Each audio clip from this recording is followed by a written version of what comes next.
1 दिसंबर साल 1965 को सीमा सुरक्षा बल यानी बीएसएफ की स्थापना की गई। भारत के एक प्रमुख अर्धसैनिक बल के रूप में यह भारत की सीमा रक्षा सेना है। यह बल विश्व के सबसे बड़े सीमा रक्षक बलों में से एक है। इसकी जिम्मेदारी भारत की अंतर्राष्ट्रीय सीमाओं पर निरंतर निगरानी रखना, भारत भूमि सीमा की रक्षा और अंतर्राष्ट्रीय अपराध को रोकना है।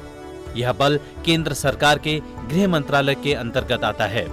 बांग्लादेश की आजादी में सीमा सुरक्षा बल की अहम भूमिका अविस्मरणीय है। 1 दिसंबर साल 1963 को नागालैंड के रूप में भारत गणराज्य के नए राज्य का गठन हुआ।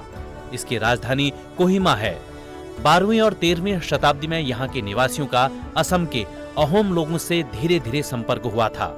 स्वतंत्रता के बाद साल 1957 में यह क्षेत्र केंद्र शासित प्रदेश बन गया और असम के राज्यपाल द्वारा इसका प्रशासन देखा जाने लगा। यह क्षेत्र नागा पहाड़ी त्वेनसंग कहलाया। बाद में इसका नाम बदलकर नागालैंड रखा गया। 1 दिसंबर साल 1974 को सुचेता कृपलानी का निधन हुआ। वे देश की पहली महिला मुख्यमंत्री रहीं। साल 1963 में उन्होंने उत्तर प्रदेश के मुख्यमंत्री पद का कार्यभार संभाला।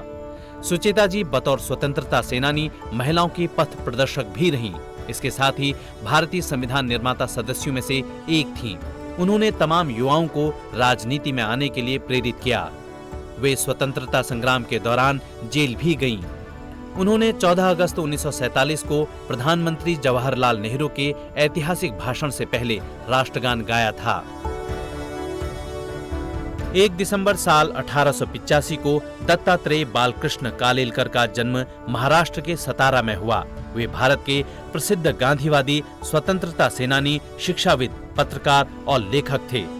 साल 1915 में गांधी जी से मिलने के बाद ही उन्होंने अपना संपूर्ण जीवन गांधी जी के कार्यों को समर्पित कर दिया। वे काका के नाम से भी प्रसिद्ध रहे। साल 1965 में उन्हें जीवन व्यवस्था नामक निबंध संग्रह के लिए साहित्य अकादमी पुरस्कार से सम्मानित किया गया।